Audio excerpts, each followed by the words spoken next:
Well, y'all, I've already read the book, but one of the reasons I read the book was because I couldn't get through. I tried multiple times. I couldn't get through Kindred, um, Oh. one of her most popular books. It was just too real. Mhm. It was like giving me a lot of anxiety, all that back and forth between like this time that she was going through the main character.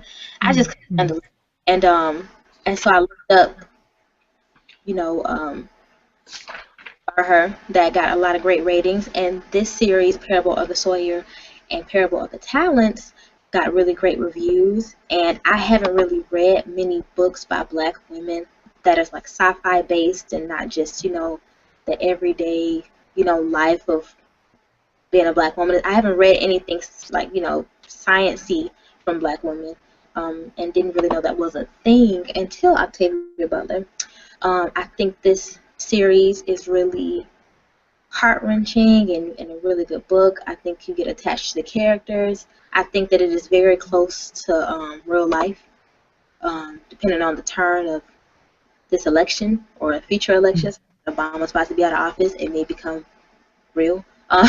But I think that the book is really well written. And even though it's not like light, like Phantom Toll Booth light, but I do think that everybody will enjoy it because it's a really good read and it's a short read, and we need a bit of a break since we've been reading Medical Apartheid for like 6 months. And I don't know, I really enjoyed it. I don't know if anybody else have read. Has anybody else read any Octavia? Octavia? I read her Kindred. Well, Oh, actually, I did an audio book of it. I enjoyed it. I should have probably did that. I don't Oh, know. instead of reading it. I should have probably did that instead of reading it. Yeah, but I was much younger too. I mean, I know I'm young, but I was like 11 trying to read that book, and it just wasn't doing it. Okay, yeah, that's some deep topics for. I was reading like Toni Morrison, back in sixth and seventh grade, but Octavia Butler's Kindred is completely different than The Bluest Eye. So, Okay. I have not read her, and I've been hearing of her for forever, but like I said, I don't I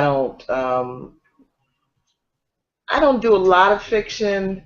Probably for every three nonfiction books, I'll read a fiction something.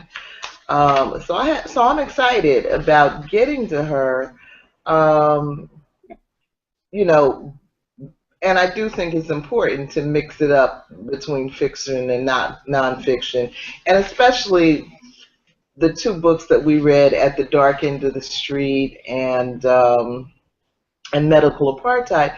Both of them to me were just kind of, bam, bam, bam. They weren't great works of nonfiction even. You know, the information was great, but the writing styles. Um, so I was really looking forward to Toni Morrison's book, and I read it a couple of weeks or a week or so ago. But I was I was disappointed a little bit. Well, maybe more than a little bit. And I don't Oh, know, if she's getting old or she was just trying to do something different. Um, but God help the child. Just really didn't do it for me. And then I read another Paulo Coelho book, Adultery, the following week, and that didn't do it for me either. So I'm really hoping that Octavia Butler is going to do it for me, and I trust your judgment, Randy, because I remember when we read "We Are the Ones," and you noted that that was not Alice Walker's best work, and I agreed. you know, so I think we're kind of on the same page with that. yeah. Um, huh? Before, just in case, after this book, the two books, just in theory, like in general, if y'all ever want to read something else of hers, I finished Wild Seed a few months ago. It's really good. It's on the list of BuzzFeed underrated books. That should have got a lot more, you know, claim and fame and all that. But it's a really good book by her. So, I've never read anything like it. So just to put Okay. that out there, if you ever want to read that, it's a short little fiction book too. Okay. Okay. Good. This Good. is a new experience for me because I don't read science fiction, have not read science fiction, and watch very little of movies that are science fiction. Um, so this should be different for me. I'm looking forward. Yeah. Well, I love sci-fi movies, so I think I'm gonna really enjoy it. Well, you Yeah. know me, Michelle. I told you before, sci-fi, all those little movies. My nerves are bad. See, 'cause I believe anything is possible. So this is why I don't do those. Remember years ago, Creature Feature and all these other movies, back to the. Vanita doesn't do those. You know why? Because I believe that stuff can happen. And my Well, that's mom, why I don't do scary movies, but I don't do sci-fi is not scary. necessarily scary. It all scares me. Sci-fi, scary, halfway scary. Anything. Well, I well, maybe you should sit this session out, Vanita, because I can't take any more of your complaints. I actually don't complain. I'm just listening to my criticism. And when you have your feelings and your expression to me, I don't call them complaints, which I'm really insulted by that because these are not complaints. Well, you Just call that it what you want, they're but not every complaints. you It's know, just like I am a we scary person, so I don't do those kind of things.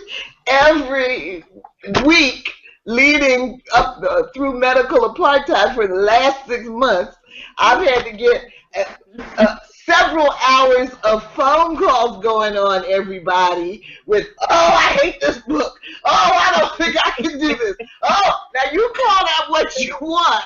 But That for is the not person complaint. listening to it, That is it not. sounded like complaints.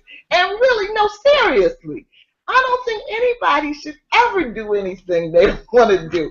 So if you really don't want to do sci-fi, Oh, don't did I do see? it. Now, see, you just turned my words around because I said I was looking forward to it because I have not. So Oh, I said or complain oh, about anything, I, Michelle. I heard the part about it scares me. And I said, The oh reason God, why I I can't did take not do another them three, is 4 months. because they scared me. But didn't I say I was looking forward to it?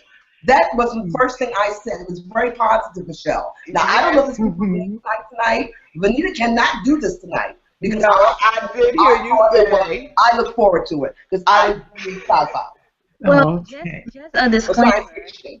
The book has like, regular normal fiction people, nobody is an alien or anything, but the main character's ideology is more like sci-fi, which is why I think it got coined as a sci-fi book. Yeah. And she has like this different type of thinking, of what she thinks can like help people. But it says that all on the cover. But Like I said, I wasn't complaining. I just said I look forward to it because I usually don't read science fiction. That's what I said. I don't know where the rest of this came from, but that's what I said.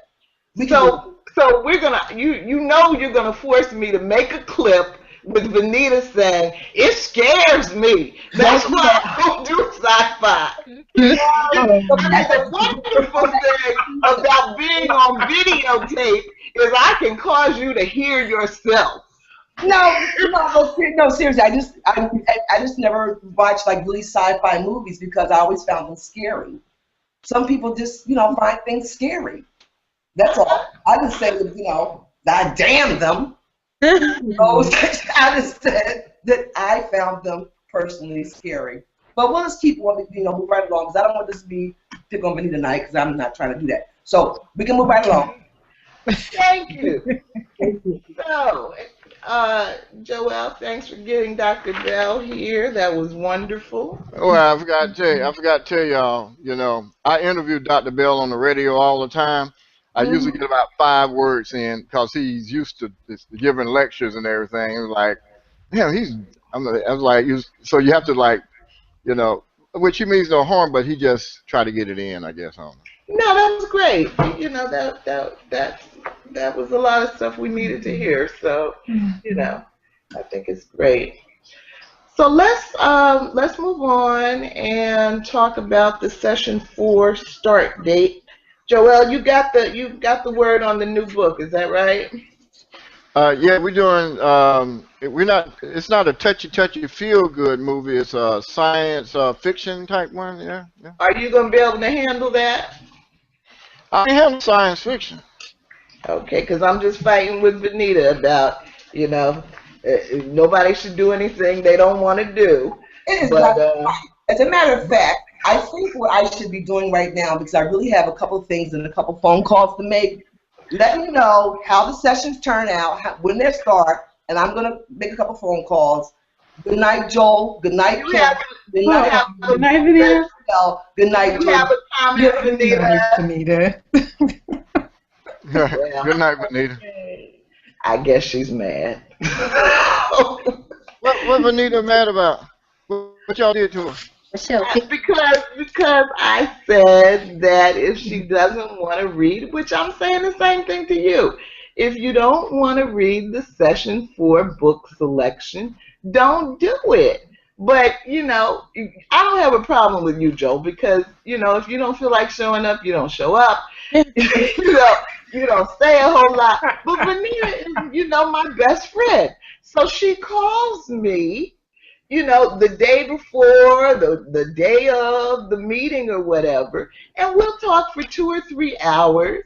And because she didn't like medical apartheid, most of it was her complaining about how she hated the book. So then, you know, I try to keep a positive attitude in life about everything. And the way that I do that is I don't do things I don't want to do. I don't do things I don't want to do. And you don't hear me complaining about things that I do because I'm only doing what I want to do. I know Medical Apartheid was a difficult book. It was difficult for all of us. It was difficult for me, but it wasn't difficult to the point that I didn't want to do it. You know, but you got to ask yourself the question: was it worthwhile doing? For me, yes. Yeah, it's a worthwhile. I mean, it's not like everybody. I'm not like everybody should go read Medical Apartheid, but everybody should know about it. You know.